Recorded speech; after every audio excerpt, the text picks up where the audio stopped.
안녕하십니까, 조홍주입니다. 오늘은 GS 1순환, 보통은 행정법의 예비순환에서 기본적인 기초 지식을 익히고 1순환에서 행정법 관련 테마들을 하나하나 이렇게 익혀가는 그런 것이 신림동에 있어서 일반적인 그 강의 순서입니다만은, 저는 예비순환에서 익혔던 그 기본 지식 가지고 충분하다고 봐요. 그래서 1순환부터는 바로 2차 답안 작성법, 2차 시험에서 요구하는 이 답안 작성법을 익히려고 합니다. 이 답안 작성법을 통해서 여러분들이 행정법 답안 작성이라는 것이 규칙적이라는 것을 알았으면 좋겠어요.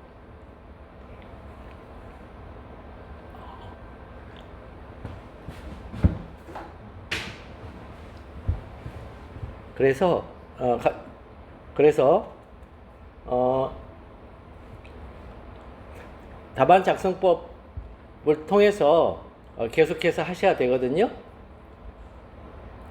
계속 훈련하시고, 그 다음에 행정법 답안 작성이라는 것이 자기가 논리적으로 글을 쓰는 것이 아니고 정해져 있는 어떤 규칙에 의해서 이 답안이 만들어진다는 것을 알았으면 좋겠어요. 그러니까 행정법 교과서를 많이 알고 최신 판례를 많이 익혀서 내가 행정법에 있어서 정말로 많은 논리를 갖고 있고 지식을 갖고 있다 그래서 2차 답안이 만들어지는 게 아니에요. 그렇게 공부하신 분들이 일반적으로 그렇게 열심히 행정법 공부해 놓고 점수는 매우 낮은 점수를 받아요. 자신이 기대하는 점수를 못 받아요. 그거는 행정법도 제가 누누이 말씀드리지만 지난 20년간 말해왔어요. 말로 하는 수학이라고. 이 말로 하는 수학이라는 것은 공식 있고 풀이법 있고 답이 있죠. 그와 똑같이 행정법에서도 3단 논법이라는 논법에 따라서 공식 있고 풀이법 있고 답이 있습니다. 자, 그것을 이번 GS 1순환 동안에 여러분들과 함께 고민해 보고, 그 다음에 제가 전달하는 것을 그대로 암기해 주셨으면 좋겠다라는 이런 부탁 말씀을 드립니다. 그럼 일단 수업으로 들어가서요. 이번 1주와 2주에 걸쳐서는 행정소송 들어가기 하고, 그 다음에 행정소송 중에 항고소송을 취소소송을 다룰 건데, 자, 가장 먼저 여러분들이 접하게 되는 2차 시험의 테마는 한계론이에요. 한계론인데 행정소송의 한계거든요.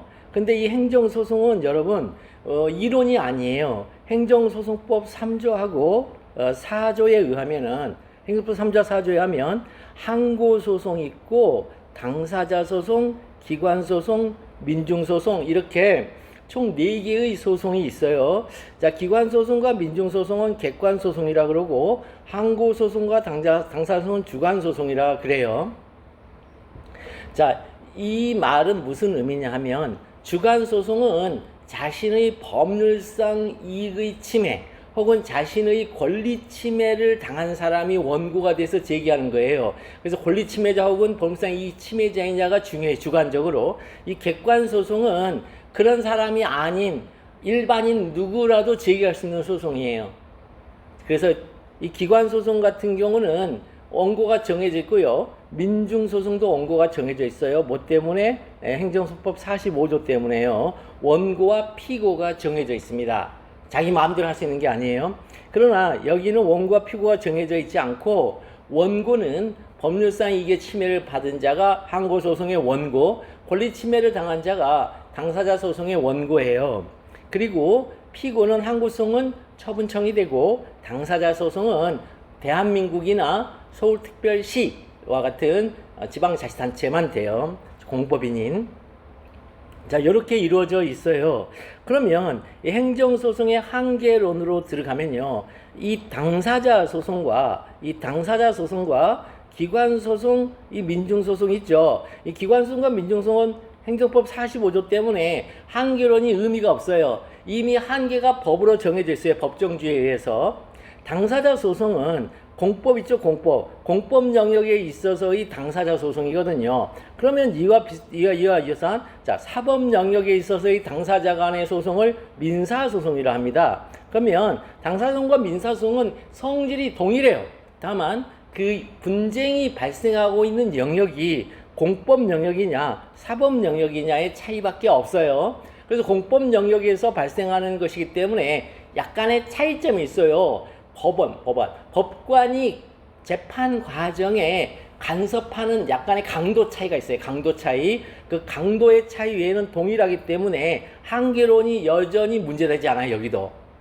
처분권주의가 전반적으로 지배하거든요. 처분권주의가 전적으로 지배하는 민사소송에서는 이 당사자소송에서도 그대로 동일하게 그 정신이 유지되기 때문에 한계론이 문제가 되지 않아요. 그래서 한계론이 문제되는 것은 항고소송만 한계론이 문제가 됩니다. 그래서 행정소송의 한계론은 곧 항고소송의 한계다. 이렇게 보시면 되겠어요.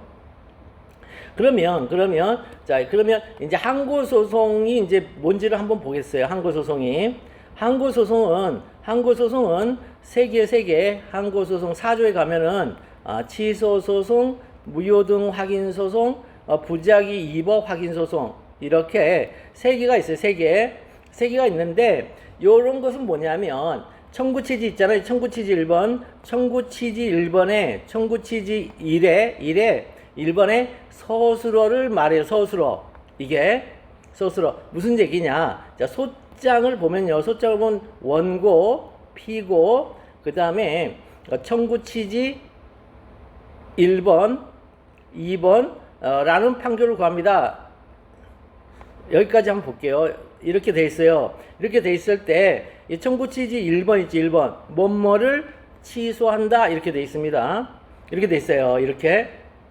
그랬을 때, 여기 있죠, 여기. 뭐뭐를 여기에 해당하는 것을 한계론에서 소송 본질상 한계라 그러고, 취소한다. 이 부분을 권력분립상 한계라 그래요. 근데, 최근에 와서 이 앞에 있는 소송 본질상 한계, 즉 구체적 사건성의 한계와 그 다음에 법 적용상의 한계 있죠. 그 두 한계는 이제는 논의가 불필요해요. 왜냐하면 19조 때문에 논의가 불필요해요. 그래서 논의가 불필요해서 유일하게 시험지에 나오는 게 통치행위입니다. 통치행위를 취소한다 이렇게 쓸 수 있냐는 거예요.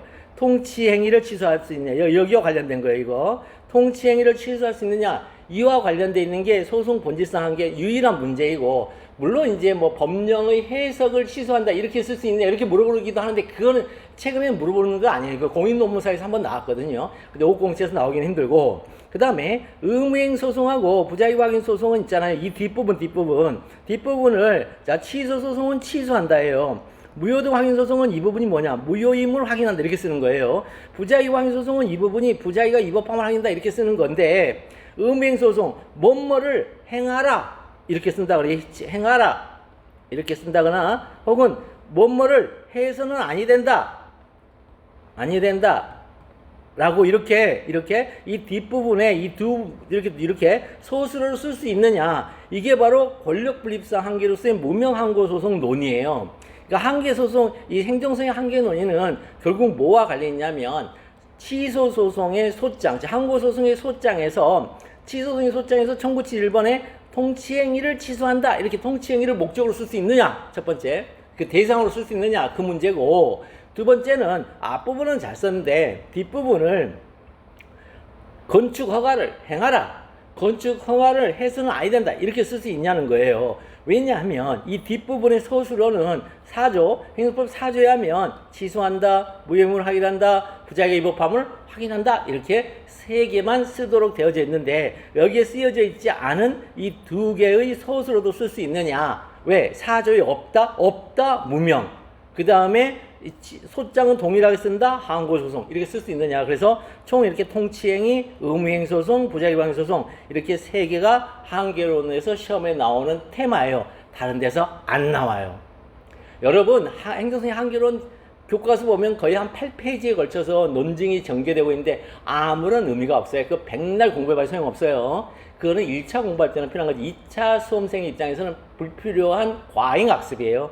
그 다음에 취소 소송이라고 이제는 이제 그래서 취소한다, 무효임을 확인한다, 부작위가 위법함을 확인한다 이 세 개만 쓸 수 있어요. 이게 결론이에요. 판례 결론. 그렇다면 그 중에 취소 소송으로 들어가 보겠다는 거예요. 그 중에 취소로 들어가 볼 건데 이 소장을 보면 자 여기 보면 대원 피협 재관행 대 그 다음에 원 그 다음에 피협 그 다음에 재 그 다음에 관행 이렇게 총 7개의 테마가 있어요. 이게 이제 뭐냐면 이제 취소 소송의 제기와 관련돼 있는 거예요. 취소의 제기와 관련해서 나오는 판결은 2개예요. 부적법 소각화 판결, 본안 판결 이렇게 2개예요. 취소의 제기와 관련된 판결은 이 대원 피협 재관행 중에 뭐라도 하나가 흠결돼 있다, 오류가 있다 그러면 부적법 소각화 판결. 그 다음에 다 잘 갖춰서 돼 있다 그럼 본안으로 넘어가서 본안 판결 이렇게 이루어진단 말이에요. 그래서 이 부적법 소각화 판결을 본안전 판결이라 하기도 해요.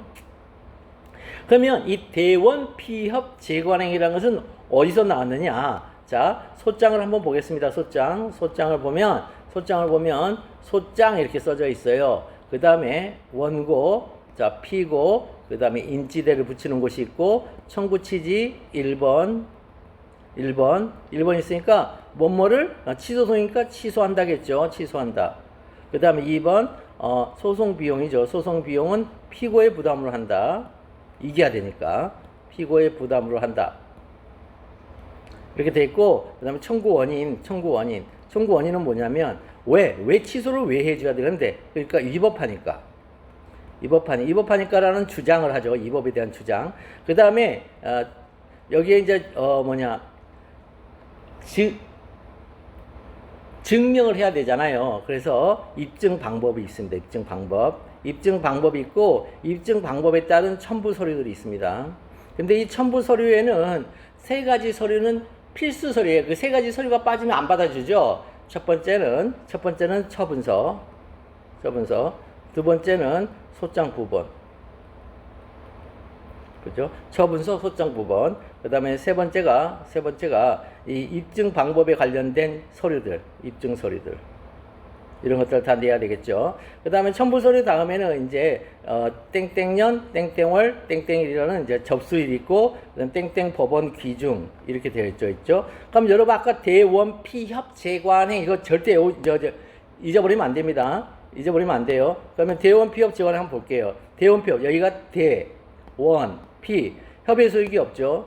그 다음에 대원 피협, 제소기간 있죠. 이거 제소기간. 그 다음에 이게 관할법원, 행정심판 전치가 없죠. 자, 그래서 이 소장 부본이 있잖아요. 소장 부본을, 이 관할법원이 이걸 접수를 하면요. 이걸 보내줍니다. 누구한테? 피고한테 보내요. 그럼 피고가 관할법원에게 이거 답변서를 쓰는데 답변서 안에 이게 들어있습니다. 판사님, 이 소장은 협의 소익이 없는 소장입니다. 판사님, 이 소장은 행정심판 전치가 필수적인데 필수적인 전치를 거치지 않고 온 겁니다. 이렇게 들어오는 겁니다. 그래서 협의 소익과 행정심판 전치에 대해서는 피고 측이 거기에 대해서 입증을 해야 되는 겁니다. 자, 그래서 대원 피협 재관행 이 순서대로 요거를 이제 2주에 걸쳐서 공부를 우리가 하게 될 겁니다. 가장 먼저, 그래서 이 중에 가장 먼저 이제 대상적격부터 들어갈 거예요. 대상적격부터 들어가게 될 겁니다. 자, 그러면 이 목차 순서에 따라서 먼저 행정소송의 한계로부터 시작해서 하나씩 한번 살펴보도록 할까요? 여러분 답안 작성 규칙입니다. 규칙. 답안 작성 규칙이에요. 쭉 한번 넘어가 보면 자, 행정소송의 한계론 이렇게 돼 있죠. 자, 답안 작성의 규칙은 답안 작성의 규칙은 대전소포입니다. 대전소포. 자, 문제의 소재 있죠. 문제의 소재는 만약 통치행위 파트에 15점이 나오거나 20점으로 하면 문제 소재 15점일 때는 2점, 20점을 줄 때는 3점입니다. 뭐 같이 써도 돼요. 똑같이 쓰는데 2점을 주고 3점을 주는 겁니다. 여러분, 점수가 많아진다고 해서 많이 쓰는 게 아니에요. 점수가 적어진다고 해서 막 왕창 축약해서 쓰는 게 아니에요. 무슨 얘기인지 아시겠습니까? 이거를 여러분들 저하고 수업이 진행되면서 그걸 익히셔야 됩니다. 자, 먼저 대전제가 중요합니다. 대전제. 대전제는 뭐냐면, 자, 물어보는 문제가 항상 이렇게 나와요. 이렇게 물어봅니다. 물어보는 게, 대통령 갑의 파변 결정은 행정소송법상 항고소송의 대상이 되는가? 이렇게 물어봅니다. 묻는 문제. 그러면 일반적인 시중의 교과 사례집들은 문제의 소재, 쟁점에 정리해놓고 대통령 갑의 파변 결정은 행정법상 항고소송의 대상이 되는가가 문제된다. 아니, 문제를 물었는데 문제를 그대로 쓰면서 문제된다 이렇게 해놓고는 로마자 2번부터 막 이렇게 들어가거든요. 그거 절대 아닙니다. 이 묻는 문제를 해결하기 위하여 어떤 대전제가 필요한지를 먼저 제시해야 됩니다. 대전제 제시. 대전제 제시. 묻는 문제가 자극이고 이 제시되는 대전제가 반응이에요. 그러면 항고소송의 대상과 관련된, 여기서 항고소송의 대상이라고 했으니까 항고소송의 대상과 관련된 대전제는 법률규정 3개, 법률규정 3개, 법률규정 3개입니다. 법률규정 3개. 행정소송법 이하동법 38조, 동법 19조, 동법 2조 제1항 제1호 이렇게 쓰는 게 답이에요. 이게 대전제예요. 그냥 이게 대전제예요. 이 대전제가 없으면 여러분 절대로 문제를 풀이했다고 볼 수가 없습니다. 아리스토텔레스의 3단 논법에 의하면 사람은 죽는다예요. 근데 옆집에 플라톤, 옆집에 소크라테스라는 어떤 생명체가 살고 있는데 그 유기체, 생명체가 사람일까? 라고 하는 거죠. 혹시 그 사람일까? 아니면 그 죽을까? 사람은 죽는다. 근데 묻는 문제는 뭐냐면 네 옆집에 살고 있는 생명체인 소크라테스는 죽을까? 아니면 영원히 살아있을까? 라고 묻는 물음이에요. 묻는 물음은 홍길동이 옆집에는 소크라테스가 살고 있다. 둘 사이는 매우 좋았으나 홍길동은 어느 날 이런 의문이 들었다. 소크라테스는 영원히 살까? 내가 죽은 다음에도 살아있을까? 라는 의문이 들었다. 이에 대해서 검토하시오. 그러면 문제의 소재가 뭐예요? 사람은 죽는다예요. 대전제가. 사람은 죽는다. 소크라테스는 영원히 사는가와 관련하여 소크라테스가 사람인지 문제된다. 그래서 소크라테스가 사람인지 여부, 그래서 사람의 판단 기준, 사안의 경우, 소크라테스는 사람이다. 그럼 마지막 설문 해결, 대전제, 소전제 결론, 소크라테스는 죽는다죠. 영원히 살지 않는다. 이 심플한 스트럭처 구조가 우리 법학 답안에 그대로 들어온단 말이에요. 그러니까 행정법처럼 쉬운 답안 작성법이 없어요. 여러분들이 자꾸만 행정학을 쓰듯이 정치학을 쓰듯이 법학을 쓰니까 답안이 그렇게 어렵게 쓰여지는 것이고 답안 쓰기가 그렇게 어려운 것이고 그리고 썼다 하더라도 점수가 그렇게 낮아요. 왜? 3단 논법식으로 글이 안 나왔으니까. 아무리 많은 인포메이션, 정보들이 그 답안 안에 들어있다 할지라도 정보가 들어있으면 뭐합니까? 그 배열이 제대로 돼서 판단의 순서를 보여줘야죠. 자, 그래서 대전제가 이거고요. 그 다음에 이렇게 대전제가 법률 규정이면요, 에 의하면이라고 뒤에다가 이 조사를 붙여주면 되고요. 이 조사를 붙인 다음에는 그대로 보고 베끼면 됩니다. 항고소송에 대상이 되는 처분이란 이렇게 주어를 일단 만들어줘요. 주어가 이거라는 걸 기억해 주세요. 항고소송의 대상이 되는 처분이 주어예요. 처분이란 그 다음에 보고 베끼면 되죠. 2조 1항 1호를 보고 베끼면 행정청하는 구체적사실은 법치문으로서의 공권행사 또는 그거와 그 밖에 주는 행정작용을 말한다. 여기까지가 대전제예요.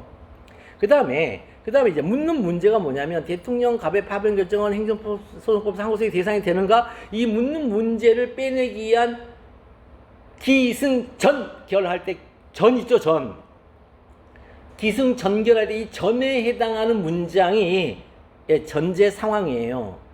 대전소할 때 이 전자가 기승전결할 때 그 전에 해당하는 센텐스가 바로 전제 상황, 문제가 되는 전제 상황이에요. 기승은 뭐죠? 기승은 사건이 발생하면서 점점 뭐죠? 진행이 되는데 사건이 발생하며 진행되는 것은 병리적 현상이 없습니다. 문제는 그렇게 쭉 진행되면 상관이 없는데 컨버전, 시선이 한번 뒤집혀지는 전환 문장이 나와요. 그 전환 문장에서 병리적 현상이 나타나는 거예요. 항상 논리문은. 그래서 그 전환 문장이 매우 중요합니다. 그 전환 문장 때문에 마지막 기승전결 결에 해당하는 문장에서 묻는 사례 문제가 튀어나와요. 사례 구성에선. 그 다음에 논설문에서는 전환 때문에 그 논지가 마지막 주장이 바뀌는 것이고요. 자, 이런 글의 구조를 모르면 정말로 어렵죠. 그러니까 행정법에 이런 글쓰기를 잘하면 언어 논리 거저먹기예요. 상황 판단 거저먹기예요. 또 거꾸로 언어 논리와 상황 판단을 잘하는 사람들은 제가 이렇게 전달하는 것이 너무나 당연하게 느껴지죠. 빨리빨리 스펀지가 물을 흡수하듯이 팍팍 흡수하죠. 자, 그래서 그 전환 문장이 이렇게 나오겠죠. 대통령 갑의 파병 결정인데 그거는 행정청이 행하는 구체사실에 관한 법집행이다. 자, 위에 있는 거 행정청이 행하는 구체사실은 법집행으로서 이렇게 법집행이다. 그렇다면 이와 관련하여 첫째, 자, 공권력의 행사 또는 그거와 그 밖에 이어지는 행정작용이 있죠. 공권력 행사 또는 그거와 그 밖에 이어지는 행정작용, 요거를 우리 판례가 있잖아. 요거를 3분하고 있음을 기억해야 됩니다. 3분. 세 가지 형식으로 분리하고 있음을 기억해야 돼요. 요거요. 공권력 행사 또는 그거와 그 밖에 이어지는 행정작용, 요거를 우리 판례가 3분하고 있음을 기억해야 돼요. 첫 번째, 이 공권력의 행사 파트를 우리 판례는 항고소송의 대상이 되는 처분 이렇게 얘기를 해요. 그 다음에 그거분은 항고소송의 대상이 되는 거부처분 이렇게 얘기를 해요. 그 다음에 그 밖에 이해준한 행정작용도 항고소송의 대상이 되는 처분 이렇게 얘기를 해요. 2분밖에 안 되잖아요. 하나 마지막 3분이 최근 5년 내에 나왔던 뭐죠? 행정청의 행위. 항고소송의 대상이 되는 행정청의 행위예요. 행정행위가 아니에요. 행정청의 행위. 이렇게 3분되어 있다는 것이 중요해요. 그래서 지점에서 이 3분 지점에서 절대로 있잖아요. 단 한 해도 누락되지 않습니다. 매년 시험에 나옵니다. 여기는 매년 시험에 나와요. 매년. 그래서 이 3분되어져 있는데 첫 번째는 그 3분된 것 중에 대통령 갑의 파병 결정이 항고소송의 대상이 되는 처분, 첫 번째 유형에 해당하는지 문제된다. 둘째, 대통령 갑의 파병 결정이 통치행위인지 문제된다. 이 통치행위를 이제 쓰라 그러면 이 파트 있잖아요. 항고소송의 대상이 되는 처분이면 이 파트를 놓치는, 자, 요 목차를 있잖아요. 누락한 사람이 10명 중에 거의 8, 9명. 거의 1명 정도가 이거 씁니다. 그거는 진짜 있잖아요. 너무 답답한 정도인데 이거는 논리를 몰라서 그래요. 이 통치행위 논리는요. 취소소송 혹은 항고소송의 대상이 되는 처분인데 그럼에도 불구하고 통치행위이기 때문에 우리가 그거를 다루지 않을 거야. 이런 거예요. 아시겠죠? 그러니까 취소의 대상이 되는 처분은 돼요. 즉 대상적격에 해당해요. 대상적격을 충족해요. 그럼에도 불구하고 우리가 안 할 거야. 이걸 뭐라 그래요? 사법자제설이라 그래요. 사법자제설이 판례의 태도이기 때문에 판례가 보기엔 뭐라는 거예요? 우리가 다룰 수는 있으나 참을게요. 뭐 통치행위 난 참을게요. 통치행위 아니면 왜 참어? 당연히 통제해야지 이런 뜻이죠.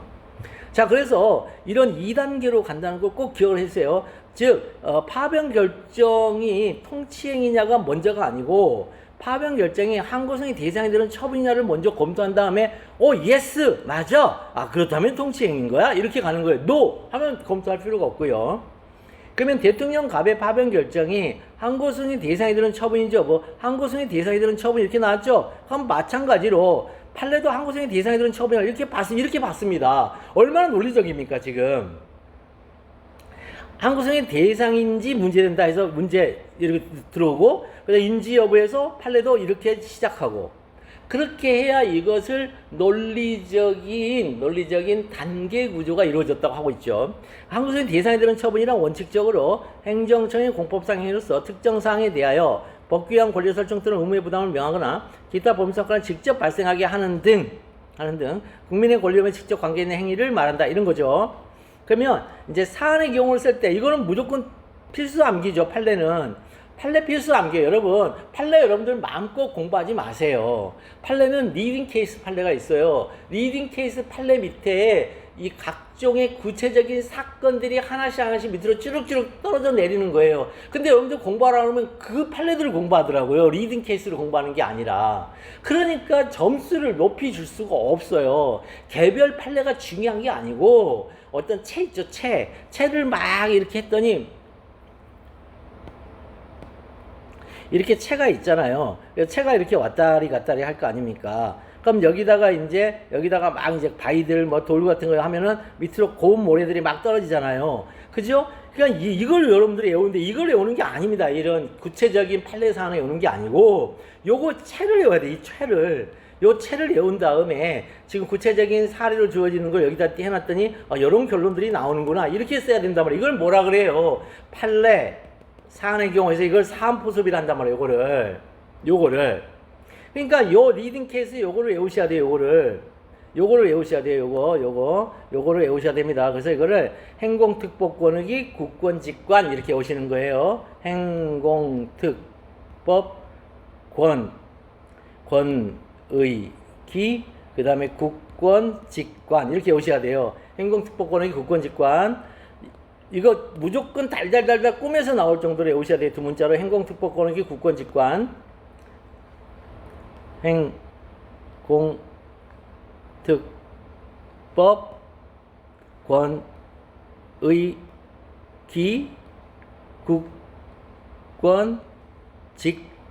국권직관 이렇게 꼭 외우셔야 돼요. 이거요. 그 다음에 이제 뭐냐면 사안포섭을 할 때는요. 이 주어 있죠. 이 주어 파트 항고소송의 대상이 되는 처분. 이 주어 파트가 항상 마지막으로 가요.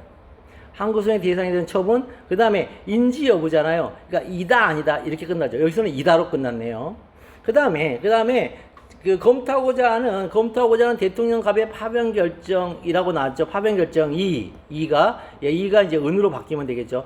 파변 결정은 그 다음에 이 안에 권익이 3개 중에 하나야 되겠죠. 3개 중에 하나. 그래서 파병 대상이 된 부대와 그 소속 군인들에게 유국으로 파견하여 유예이죠. 임무에 종사할 자기 의무의 부담을 명하는 행위. 자, 자기 의무의 부담을 명하거나 여기에 해당하네 이거. 그러니까 의무의 부담을 명하는 행위. 그 다음에 임으로 이어서 이다 이렇게 쓰면 돼요. 명하는 행위 임으로 그 다음에 국권 직관 있죠. 국민의 권리움에 직접 관계가 있는 행위. 국민의 권리움에 직접 관계가 있는 행위. 그거 해놓고 임으로 이어서 주어로 가서 항고소송의 대상이 되는 처분이다. 그리고 이를 강학상 하명이라 한다. 이렇게 해서 여러분 강학상 하명으로 이거를 막 검토를 하시는 분들이 있어요. 어떻게 하냐면 대통령 갑의 파병 결정에 강학상 하명이죠. 이렇게 쓰는 사람들이 있어요. 아니 지금 묻고자 하는 건 강학상 하명이냐 중요한 게 아니고 강학상 하명이면 당연히 항고소송의 대상이 되는 처분이 되는 거죠. 당연히 치송의 대상이 되는 처분이 되는 거죠.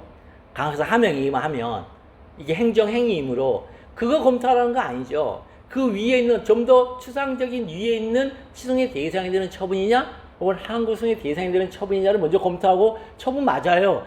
그러면 그 안에도 행정행위 그 다음에 처분적 법규, 구속적 계획, 권력적 사실행위 이런 것들이 있는데 그 중에 어디야? 그랬더니 행정행위 중에 강학상 하명이에요. 이렇게 빠져나가야 정상 아닌가요? 거꾸로 쓰는 게 아니라. 자, 그래서 강학상 하명으로 이제 치송의 대상이 되는 처분이어서 어디에다 쓸 수 있어요? 소장이 있잖아요. 소장이 목적으로 쓸 수가 있어요. 이제 아까 봤던 소장 청구 취지 1번의 목적으로 쓸 수가 있어요. 근데 현실적으로 과연 쓸 수 있느냐? 이게 통치행위인지 여부예요. 통치행위. 이 통치행위는 사법심사에서 제외되는 행위라는 게 강학상 정의죠. 그러면 사법심사에서 제외되는 행위로서의 통치행위가 과연 있냐는 거예요. 그랬더니 첫 번째, 실질적 법치국가의 확립, 그 다음에 행정소송상의 개괄주의 등을 이유로, 자, 사법심사에서 제외되는 통치행위 자체를 부정하는 견해. 그죠? 통치행위 자체를 부정하는 견해하고, 그게 아니고, 내재 독사, 사법권의 내재적 제약, 그 다음에 재, 독사, 재량행위, 자유재량행위를 근거로, 또 내재 독, 독자적 행위를 근거로 독, 그 다음에 사법자재서를 근거로, 사법자재를 근거로, 사법자재가 빠졌네. 내재 독사예요. 자재를 근거로 심사에서 제들은 통치행위를 긍정하는 견해가 있어요. 내재 독사. 이게 두 문자로 많이 외우셔야 돼요. 판례는 고정국 스억입니다. 고정국 스억. 자, 고도의 정치성을 띈 국가행위에 대해서는 이른바 통치행위라 하여 법원 스스로 사법심사권의 행사를 억제하여 그 심사 대상에서 제하는 영역이 있었다. 이렇게 하고 있어요. 자, 고도의 정치성을 띈 국가행위에 대해서는 이른바 통치행위라 하여 법원 스스로 뭐예요? 사법심사권은 갖고 있는데 행사를 억제한다는 거죠. 행사 억제. 행사를 억제한다. 행사하면 그게 사법심사권의 남용이라고 보는 거예요. 그래서 행사 억제입니다. 억제. 가지고는 있어요. 사법심사권을 가지고 있는데 가지고 있는 것을 행사하는 걸 억제한다는 거예요. 그래서 그 심사 대상에서 제하는 영역이 있을 수 있다. 이거는 순전히 행정소송입니다. 행정소송이에요. 그러면 통치행위와 관련하여 뭔가 손해를 받았어요. 민사소송을 갈 수도 있고, 그 다음에 또 어디로 갈 수도 있어요? 내란죄에 해당해, 여적죄에 해당해, 통치행위가. 그러면은 형법상의 죄로 갈 수도 있어요. 형사소송으로 갈 수도 있어요. 심지어 통치행위로 있잖아요. 기본권이 침해됐어. 헌법소송인 헌법소송으로 갈 수도 있어요. 여기서 얘기하는 건 뭡니까? 행정소송에 취소소송으로 갈 수 있냐의 문제예요. 여러분 절대 오해하시면 안 돼요. 취소소송으로 갈 수 있냐지. 취소소송은 못해. 행정소송의 항고소송인 취소소송으로는 다룰 수가 없어. 즉 항고소송으로 다룰 수가 없어. 그러면 다른 소송은 행정소송이 아닌 다른 소송 다 가능해. 민사소송, 형사소송, 심지어 헌법소송 다 가능해. 오로지 행정소송에서 항고소송은 안 돼. 그런 뜻이에요. 절대 오해하시면 안 됩니다. 통치행위는 무조건 면책이 아니에요. 전면적 면책이 아니란 말입니다. 행정소송 중 항고소송의 목적으로 쓸 수 없다는 거예요. 청구취지 목적으로. 자, 검토. 사법심사에서 제외되는 통치행위를 부정하는 것이 논리적이에요. 그죠? 논리적이죠. 부정하는 것이. 현대사회는 실질적 법치국가고 행정소송사항도 열거주의에서 개괄주의로 바뀌었기 때문에 아까 행정소송사항에 해당한다고 했잖아요. 취소의 대상이 되는 처벌에 해당한다 했잖아요. 그러니까 해당하기 때문에 부정하는 것이 논리적인데 문제는 국가작용 중 사법통제를 통한 분쟁 해소의 대상보다는 주권자인 국민들의 정치적 행위를 통하여 분쟁 해소의 대상이 되는 것도 있다는 점에서 내재적 제약설과 판례가 타당하다 이런 거예요. 이제 항상 검토하실 때 여러분 이거 학판 검사거든요. 이제 학설을 가지고서 판례를 통해서 할 때는 항상 검토가 나와야 되는데 검토는 언제나 판례가 타당하답니다. 검토는 언제나 판례가 타당하다예요. 여러분들 교과서로 공부하면 판례 말고 판례와 다른 견을 취하는 학설의 통설 하면서 통설이 타당하다 이렇게 얘기하는데 그거 삑이에요. 삑. 절대 그거 하면 안 돼요. 통설은 뭐냐면 입법론이 입법론. 통설은 입법론이고 판례는 무조건 현재 적용되는 법의 태도란 말이에요. 현재 적용되는 법의 태도를 통해서 이 사례 문제를 해소를 해야지 입법론을 가지고 해소하시면 절대로 안 됩니다. 사실 그 빵점이에요. 그런데 점수 주라고 하니까 주는 거예요. 채점자가 그 점수 주라고 하거든요. 논리가 맞으면. 근데 그거 간신히 꽈랑면해요. 여러분들 혹시 7급 경험자 있으시면 모르겠는데 7급 헌법 시험이나 7급 행정법 시험 봐보세요. 객관식에 다음 중 옳은 것은 가로 열고 이견이 있으면 판례형 가로 닫고 뭡니까? 답이 판례잖아요. 판례가 답이라니까요. 현재 적용되는 법률과 시행령과 판례가 답이에요. 사례형에선. 근데 왜 자꾸 판례를 비판하고 판례는 이 악한 존재인 것처럼 이렇게 오해를 하시면서 통설을 가지고서 해결하려고 하시냐고요. 답답해 미쳐. 사실 볼 때 그랬거든요. 그때는 논술형이에요. 약술형이에요. 기술형이에요. 논술형, 약술형, 기술형은 현재 법률과 시행령과 판례가 뭔가 문제가 있다. 뭔가 부족한 점이 있다. 그러니까 이 부족한 점이 있으니까 이 부족한 것을 논리로 한번 해결해봐. 해서 나온 그 시험이에요. 근데 그 시험이 뭐예요? 현실의 문제를 해결하는데 전혀 도움이 되지 않는다. 라는 문제의식에서 전부 다 사례형으로 바꿔버렸단 말이에요. 97년도에. 그래서 사령으로 왜 바꿨느냐? 법률, 시행령, 판례가 맞다는 거예요. 그럼 병리적 현상은 학계에서 다룰 일이라는 거예요. 그게 학계와 입법부인 국회에서 다룰 일이지 이 법을 해소하는 법적 분쟁을 해소하는 지점에서 다룰 사안은 아니라는 거예요. 판사들이 바보라서 그걸 안다는 게 아니라 그렇게 다뤄서는 안 된다는 거예요. 그래서 여러분들 판례 공부가 그렇게 중요합니다. 현재는. 그래서 언제나 판례가 타당합니다. 문제는 판례가 타당하다고 할 때는 반드시 근거가 있어야 돼요. 여러분 근거가 있어야 된다는 거. 근거 없이 그냥 판례가 타당하다 그러면 점수 없습니다. 자, 그 다음에 이제 더욱 중요한 것은 아까 고도의 정치성을 띈 행위라고 했어요. 고도의 정치성을 띈 국가행위라고 했어요. 고도의 정치성을 띈 국가행위. 고도의 정치성을 띈 국가행위는요, 그 행사 주체가 국회 또는 대통령이고요. 그 다음에 그 내용이 고도의 정치성을 띄어야 돼요. 그러니까 고도의 정치성을 띈 국가행위 하면 국가행위는 누구의 행위를 말한다? 국회 또는 대통령이고 내용은 고도의 정치성을 띄어야 된다 이거예요. 국회 또는 대통령의 행위 이게 중요합니다. 통치행위에서. 그래서 대통령 갑의 파병 결정은 행사 주체가 대통령이죠. 그 다음에 그 내용이 국군의 해외 파병이잖아요. 내부 주둔지의 변경이 아니고 해외 파병이죠. 따라서 국제관계 영역과 국군의 병력 운용 영역에서 행하는 고도의 정성을 띈 것이죠. 따라서 통치행위죠. 그러니까 통치행위는 뭐로만 심판할 수 있어요? 주권자인 국민의 투표행위로만 심판할 수 있어요. 근데 투표행위로 심판했음에도 불구하고 변화가 없어. 정치적으로. 그러면 답답해지는 거예요. 국민도 답답하고 그 다음에 그 정치인들도 답답해져요. 이게 이제 대통령이 그 국민의 민의를 엿보질 않고 난 마이웨이 내 갈 길로 이게 이제 5년 단임제가 예상하고 있었던 가장 최악의 병리적 현상 중에 하나였어요. 그런 현상이 나타나면 어떡하지? 아이 설마 이랬는데 더 이상 말하지 맙시다.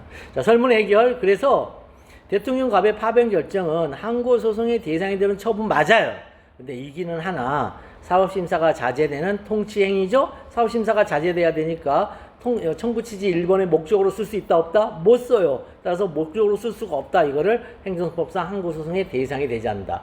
즉 소장의 청구취지 1번의 목적으로 쓸 수가 없다. 다만 헌법상의 원리 위반이나 기본권 침해에 직접 관련된다면 헌법재판의 대상이 될 수 있다. 즉 헌법소원의 대상이 될 수 있다. 이게 이제 결론이에요. 여러분 이거 다 암기하셔야 돼요. 이거요. 여러분들이 이거를 이해해서 쓰는 게 아니에요. 이해해서 이걸 이해해서 요약해 쓰잖아요. 점수 하나도 없어요. 이거 그대로 암기해서 써야 돼요.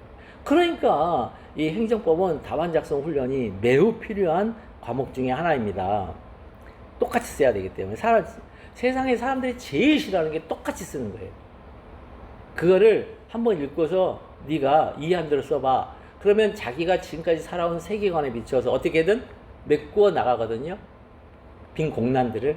근데 똑같이 써라 그러면 애워진 건 써지고 애워지지 않은 부분은 메꿀 수가 없어요. 빈 공란을 메꿀 수가 없어요. 그거는 나의 세계관으로 메꾸는 순간 하나하나 한 문장 한 문장이 다 감점이에요.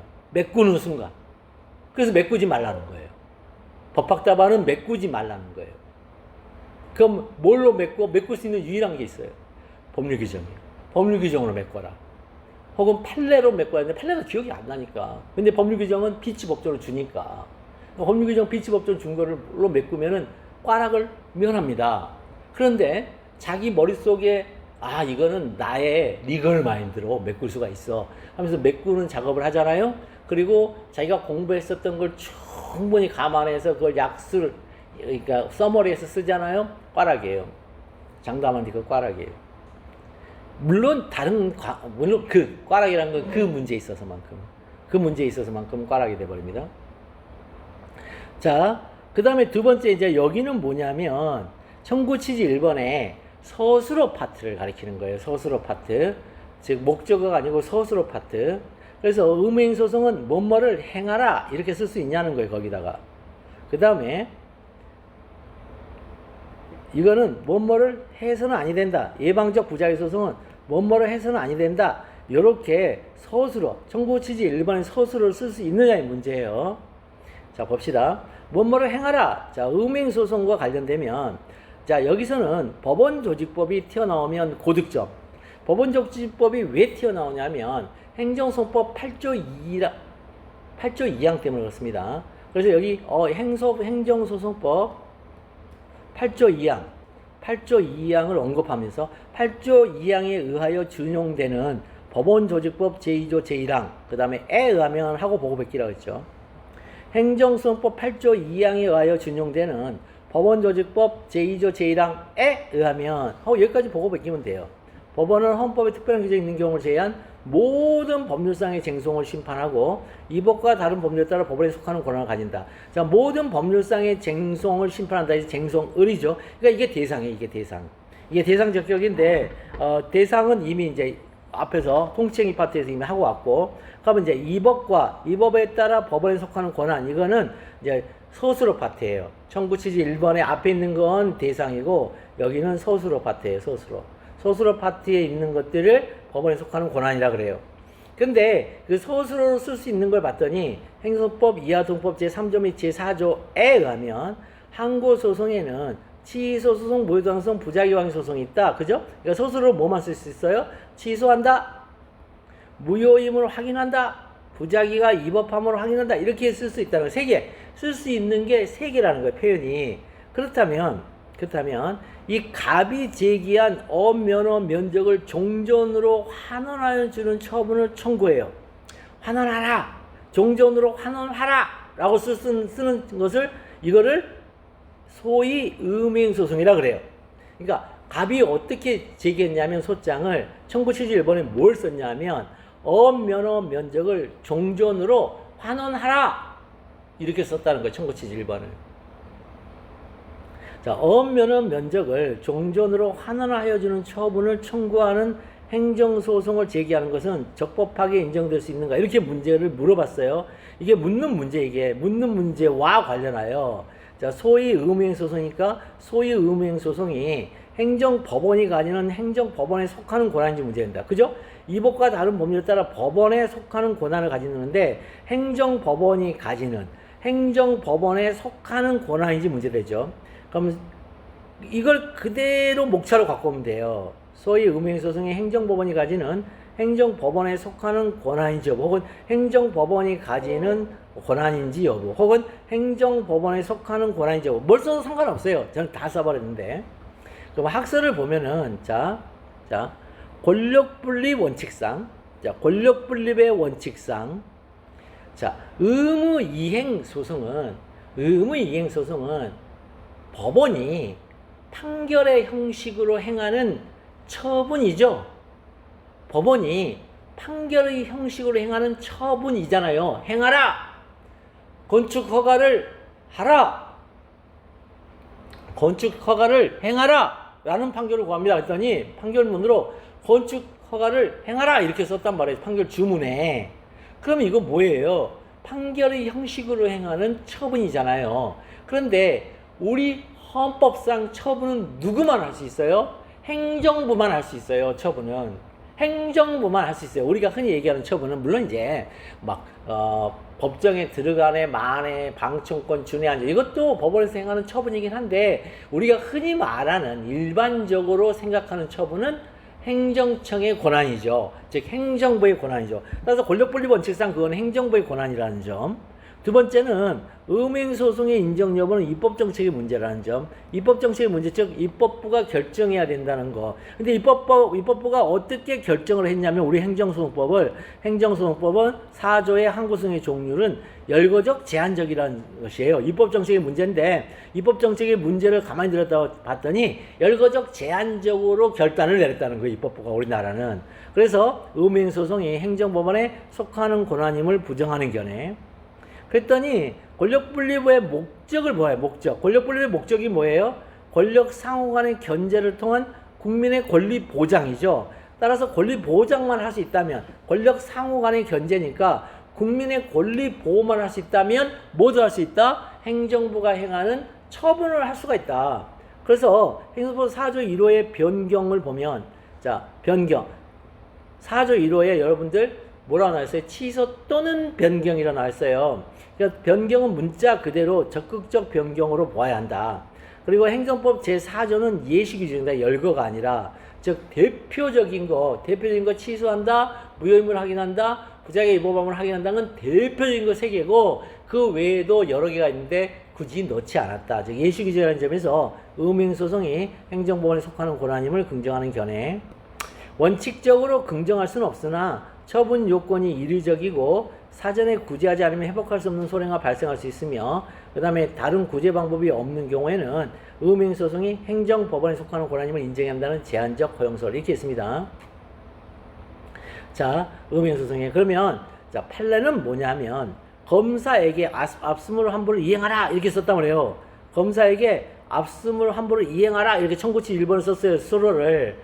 그래서 그걸 라는 청구는 자 행정청의 부작위에 대하여 일정한 처분을 하도록 하는 음행소송이 맞다. 근데 음행소송은 판례가 뭐라 그래? 현행 행정소송법상 허용되지 아니한다. 뭘로 봤다는 거예요?